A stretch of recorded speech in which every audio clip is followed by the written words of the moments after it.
So it's awareness and acceptance. So it's like being aware that people have challenges, that's great. But accepting that they may not do it the same way as you, and that's okay too, that's a hard one. Welcome back to our Video Storytelling for Community Engagement podcast. Today I talk with the participants in our Invisible in the Hills pilot episode that we produced for Stories for Caregivers, funded by Telus Fund, and we celebrate Autism Awareness Month.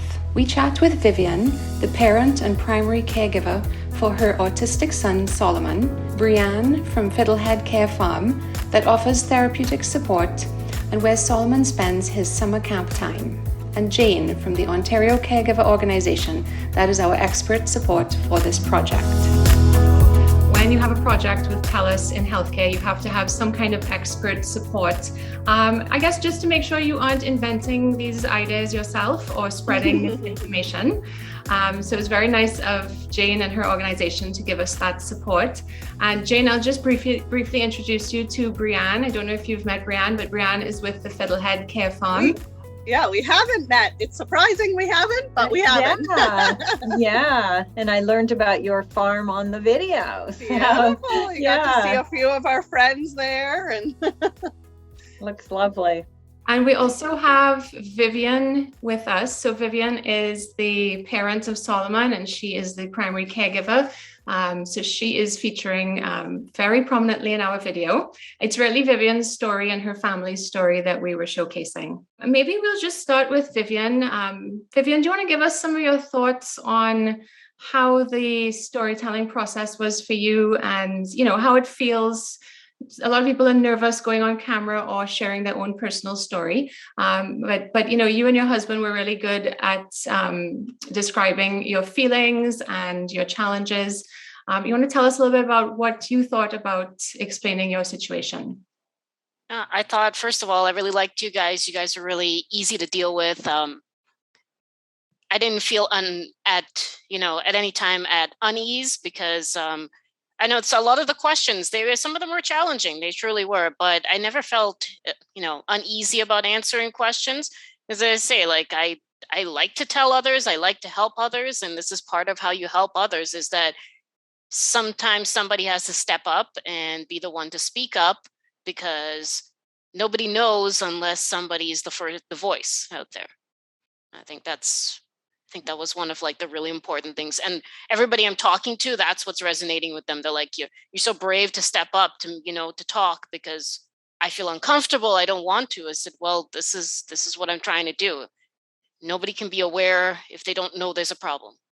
Yeah. And I've had that too, because I've had some caregivers that maybe I know on a personal level. And when I asked them initially if they wanted to participate or think about participating, they weren't so sure. They were a bit insecure with sharing their own family situations. But now that the video has been out there for a little while, and they've been able to see what kind of an impact it has, or at least, see and validate themselves and their struggles. People have reached out and said, okay, I am willing to participate. If you want to do another one, I'll be very happy to share my story.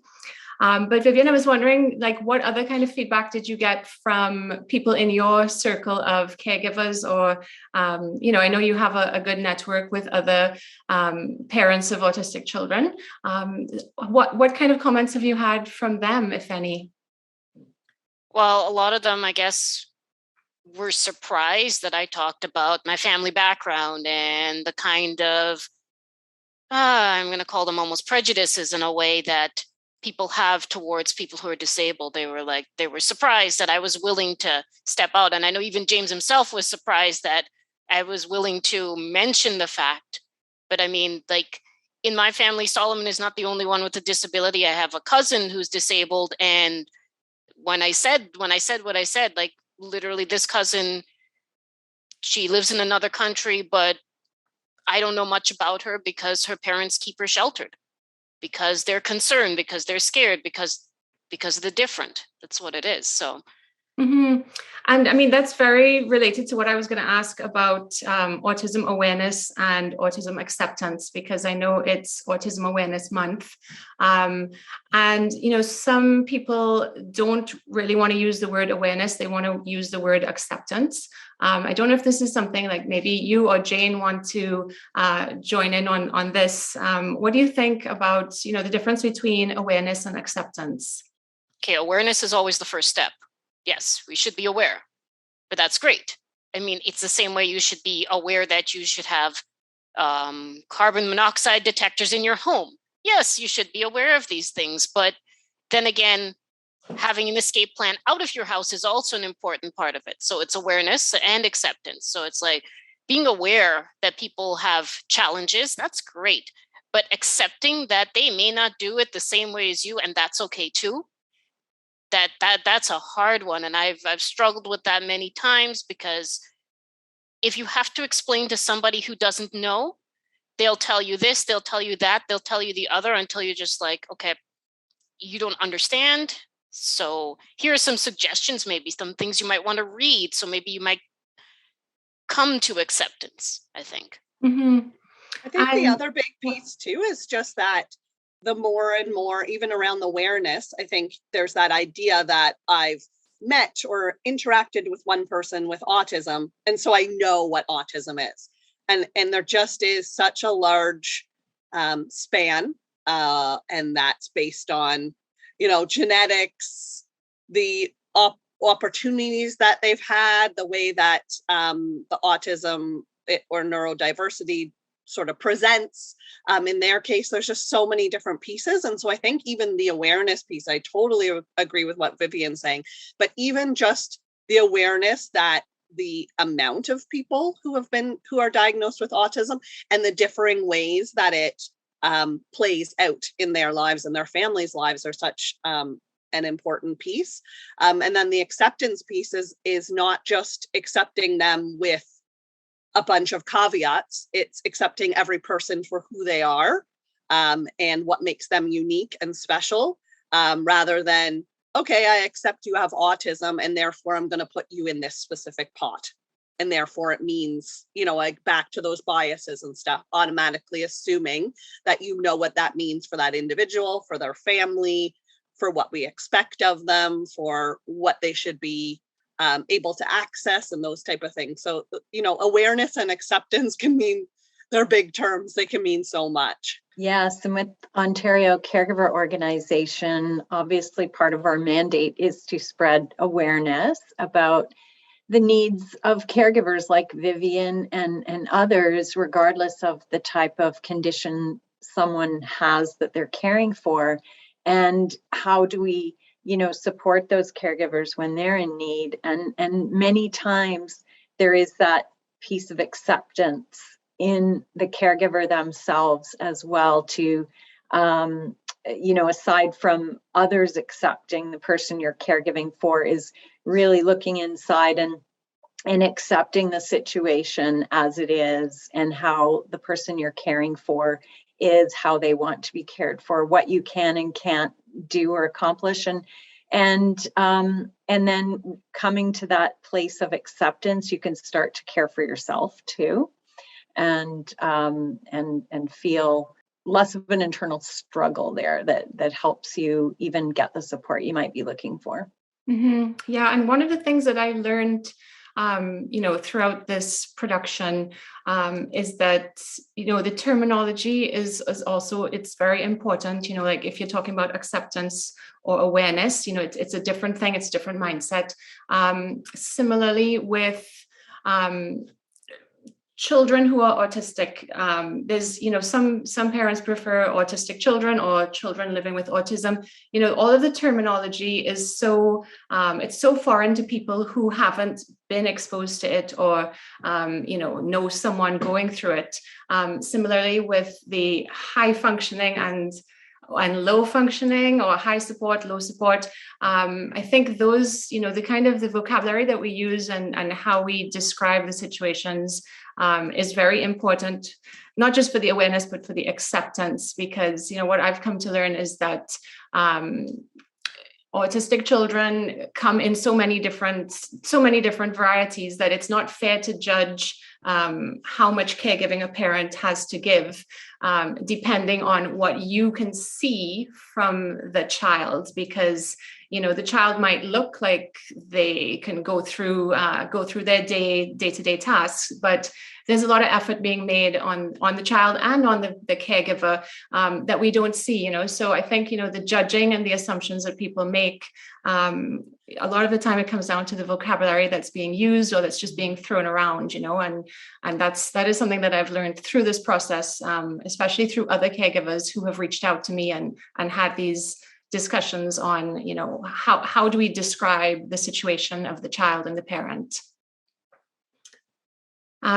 So I wanted to go on to ask Breanne, or maybe ask Vivian and Breanne to talk about something that didn't get to be shared in the video, which was how Fiddlehead Care Farm was instrumental in helping Vivian with Solomon at school. We weren't able to include all of Vivian's stories in the video, but I thought it was really good that she was able to express that she was able to bring in the Fiddlehead Care Farm experience to the classroom and help the classroom teachers. So I don't know, Vivian, if you want to start us off on what that was about. Well, yeah, in prior years, so every year, just I guess in context, every year Solomon has an IEP, an individual education plan that's developed and implemented based on his educational goals, but a lot of other goals too, pretty much goals across the board. How he does emotionally in school, how he does based on his education and everything.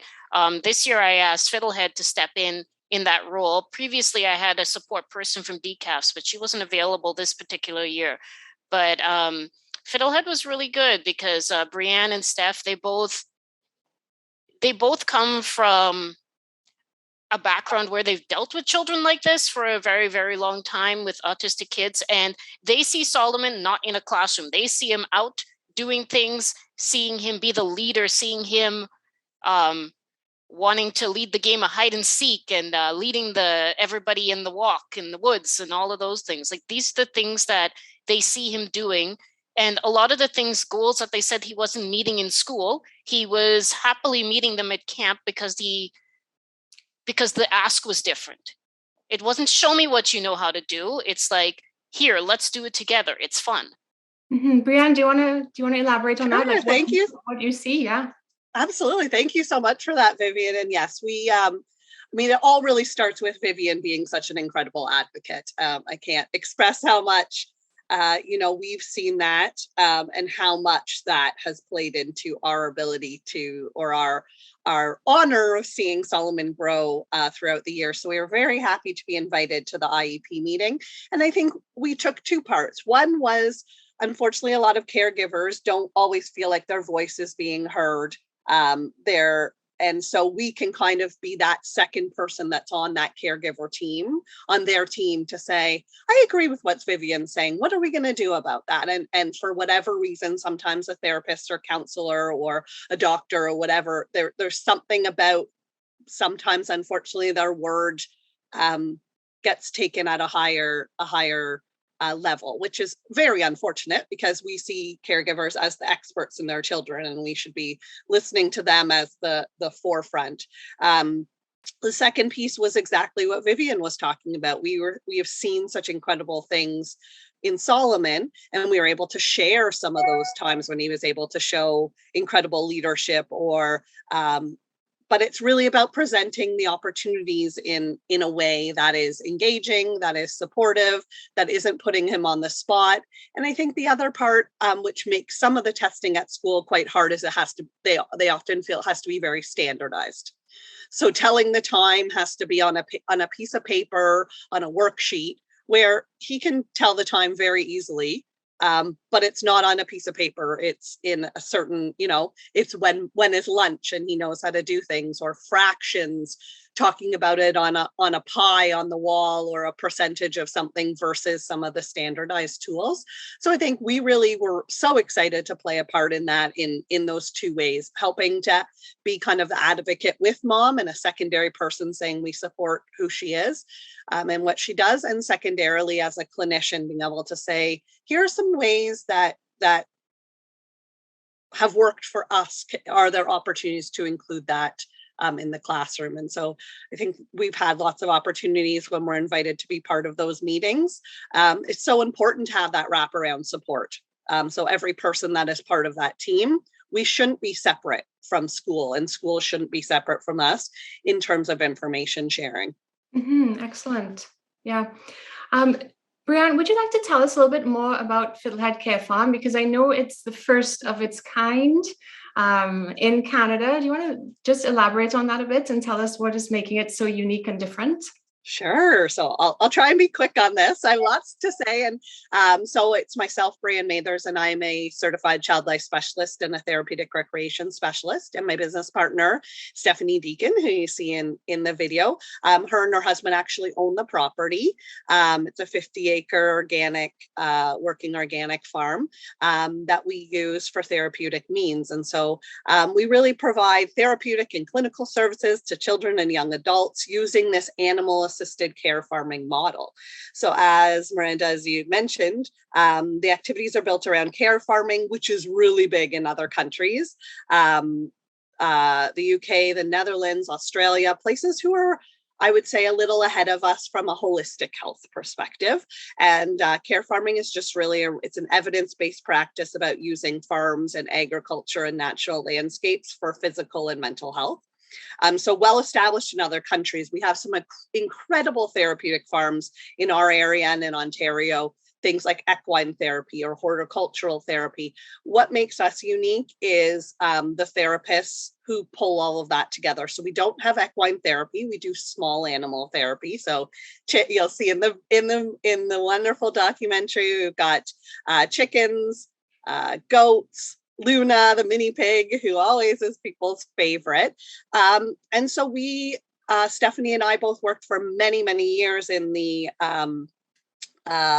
special needs sector, but really saw the power of animals and nature in really bringing out the best in us. So our tagline is grow from within. And we're called Fiddlehead Care Farm because if anyone's ever seen a fiddlehead, they're all curled up and they need the right attention, support, maybe nurturing and environment.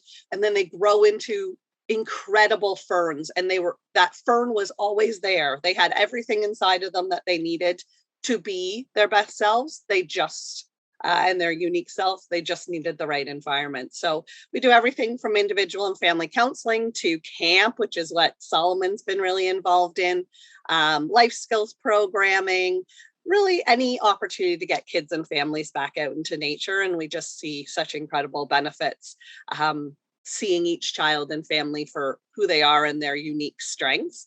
And so it's been just such an honor, as I said, to get to know Vivian and her family and to have Solomon back at camp. And we'll be having him back at camp again this summer.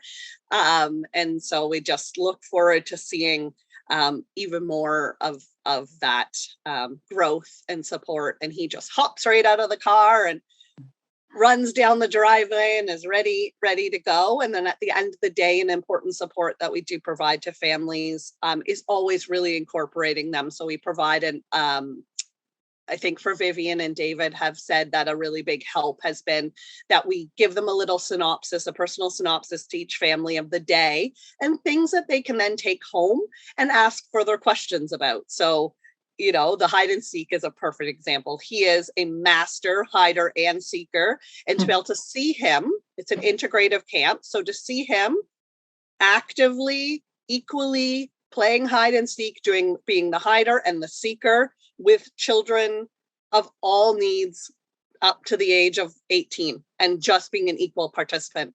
And then Vivian had expressed to us after, which was really neat, that she was able to talk to him about it and he started playing it with his sister at home. So that ability to then, he enjoyed it there, he felt successful, he was able to kind of take that skill home, show it off to his family and feel a sense of mastery. And again, he was totally included in the program and just absolutely thrives. He is an absolute star. And it's just always a pleasure to have him there. So that's great. That really is, it's such a positive solution that you have to these families. And, our video is based in rural parts of Ontario. And that's, that was always our intention. And it was really like a lovely kind of surprise to find this unique, beautiful solution that you have for the challenges that the families out in this area face. Jane, I don't know if you have anything to add to that.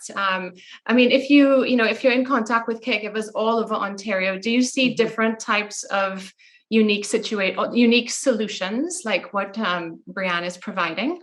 Yes, we do cover the entire province, and we're fairly young organization. We started to deliver information and programming in very late 2019, and just around the time the pandemic happened is when we started to offer some virtual programs and services on top of our helpline, which again is a free, toll-free way to access any information, programs, or services that the Ontario Caregiver Organization offers. And for anyone who watches this video who's not familiar, that number, if I can give that out, because that helps people who don't even know where to start as a caregiver who is looking for some kind of support for themselves, that they can access a representative who will help based on where they are living and what may be available in their area, whether it be a rural or a urban or suburban area, what might be available to them. So it's completely anonymous. You just provide I think the first three characters of your postal code, and they work with you on that. The phone number is 1-833-416-2273. And an easy way to end or to remember the last four numbers is it's also CARE. So 1-833-416-CARE. And that's a great way to start. Or if you find your way to our website, you can also chat with a representative there. Again, doesn't matter where you are in Ontario, who you're caring for. And we have a variety of web-based services. We have, again, because they're virtual, these are solutions that may help no matter where you live. We have some support groups that meet online. We have one-to-one peer mentor relationships that if that's an interest someone has, we can match you to somebody who's maybe walked a similar walk to you, and can match for up to 6 months, provide that ongoing, maybe weekly phone call to get the emotional support you may be looking for. We also have monthly webinars in English and French, so a variety of topics. And so sometimes, like Vivian, she's got her own specific type of caregiving situation in her family. Breanne, certain types of needs you see at Fiddlehead Care Farm. And so our webinars, because we don't want to duplicate the services other organizations that have those special skills and expertise in, we are trying to also look at what are some universal aspects of caregiving that we can help educate and provide support. And that is, finding that self-compassion for the caregiver. We have a program called Scale that really helps you manage the emotions of being a caregiver. And that program includes webinars as well as some counseling.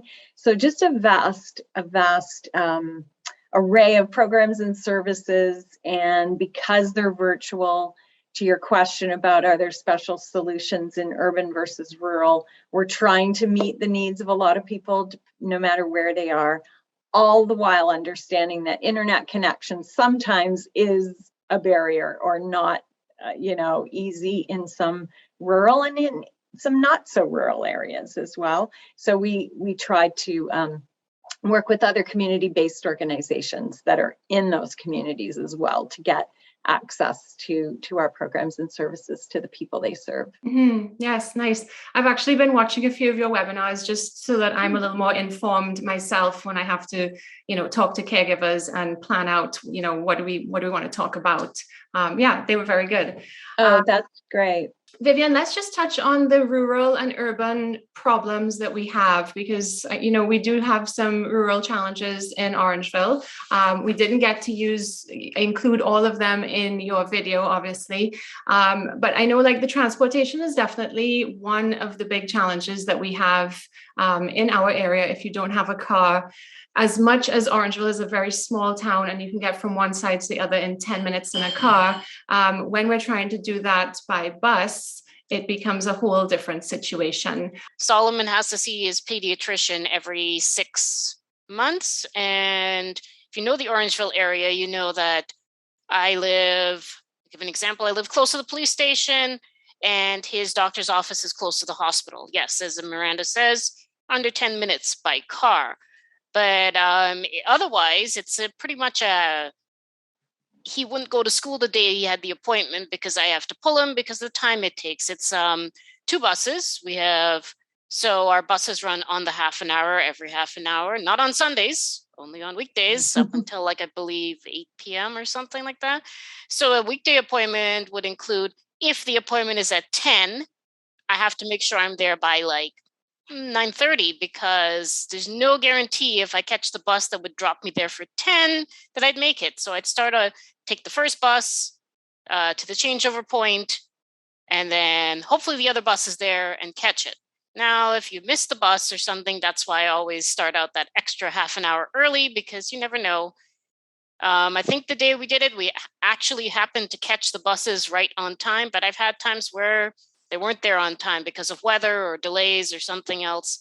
So then it was a challenge. And during COVID, when the doctor's office asked me if I wanted to come in, they're like, oh, you can come, a little early and wait in your car. I go, well, we're going to have to do virtual visits or phone visits because I don't have a car and I'm not standing outside in the cold with my child in the midst of this. I can't even go into a place to sit down to have a snack or something because everything was shut.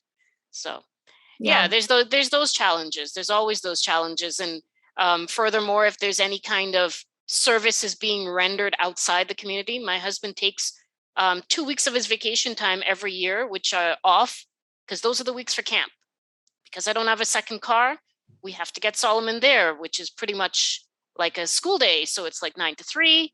So my husband takes that time off so we can shuttle Solomon back and forth to camp for those 2 weeks. Yeah, so, and there would be no bus service to get you to the Fiddlehead Care Farm. Nope, definitely not. Yeah, definitely not. So yeah, and I thought it was also interesting that you said if you wanted to get him to a specialist at Sick Kids for different reasons, special pediatric dentist, that's going to take you the whole entire day just to get yourself. It's near impossible.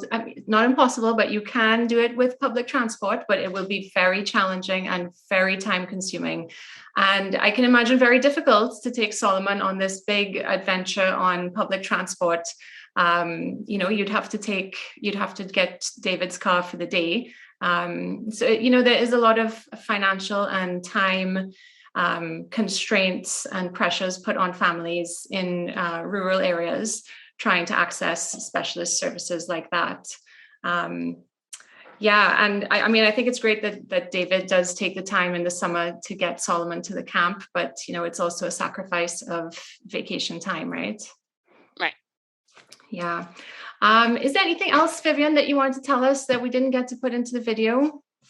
I think the biggest thing that my husband and I, David, always talk about is the fact that people tend to see kids with autism and other disabilities. They tend to see it in a very clinical light. And that's not true in a way, looking at somebody purely clinically, because there's so many people I've talked to who are outside of the loop of autism who think it can be cured. We can cure it. Can you feed them this special diet? Can you do this sort of chemical therapy? Can you train them to be other ways? And people in this community will know what that means. There are many different ways that are very controversial. But I'm just Solomon's a child. David talked about that very clearly. Solomon's a child. He's no different. He's not a burden. It's not a sacrifice. He's my child. He's what I would do for anybody. It's my child. It doesn't matter that he's different, but different from whom? Different from people who are not like him? What if more people in the world were autistic than other? Then who would be different? I think the biggest thing that I want to take, that everybody should take away, is that, we're all people. We should all have the same opportunities. I know that's not realistic, but I mean, that's the goal. That's the goal, that everybody has the same opportunity, that the caregivers get the support that they need, that the person with a disability gets the support that they need, that everybody gets a chance to show that they're capable, they're a person, and that they're loved and respected. Yes, exactly. Do you want to tell us, briefly what you do for yourself? Because we didn't really get to include that. And, self-care is really important. Maybe just tell us a little bit about your library knitting project or the horticulture. Oh, my all the other things that I do. Yes. Yeah. Okay. All right. So I work with a group called Orange Threads in town. They're through the library. Yep. Every year we do a donation to Family Transition Place around Christmas, where last year was our first year to be able to do it again. So that's a lot of fun. I'm also part of the Orangeville and District Court Society. So I am the secretary and the archivist and the photographer, and I run the Instagram too. I'm busy. I also serve on my parent council from my school. I have a lot of things that keep me busy, other than even working. I work evenings, would skip the dishes because that's the time I know we didn't get a chance to talk about that at all either, but my husband gets home and we do the switch off, 10, 15 minutes to explain what's going on for the night, and then we turn it over. Oh, and I think one other thing I'm going to just talk about quickly was I've signed up, and I'm starting tomorrow, a 12-week certification program to get an autism certificate through Carrie's Place. So that starts tomorrow. Nice. So nice. I keep myself busy. Yeah, I'm glad that some of it is your own personal, what brings you some joy and some self-care. Yeah. All right. Well, thanks to everyone so much. We have about 1 minute before my Zoom is done. If anyone wants to add anything else. I just wanted to really thank Vivian and David and Miranda and James and the Art of Storytelling, and of course Telus Fund and all the other Stories for Caregivers. It was just such a joy to be a part of, and I think the video came out very authentic, telling the story. It wasn't, woe is me, which is not Vivian anyway. She's a great advocate, but it showed the reality, and so I just really want to thank you for that, because I think a lot of caregivers don't feel heard. And will see themselves, and I've been hearing that from families already, they see themselves in Vivian's story, and so thank you guys so much. Excellent. And for letting us be a part of it. Yes, thank you for being part of it, everybody, and thanks for coming to the webinar. It was really great to have a little chat with everyone today.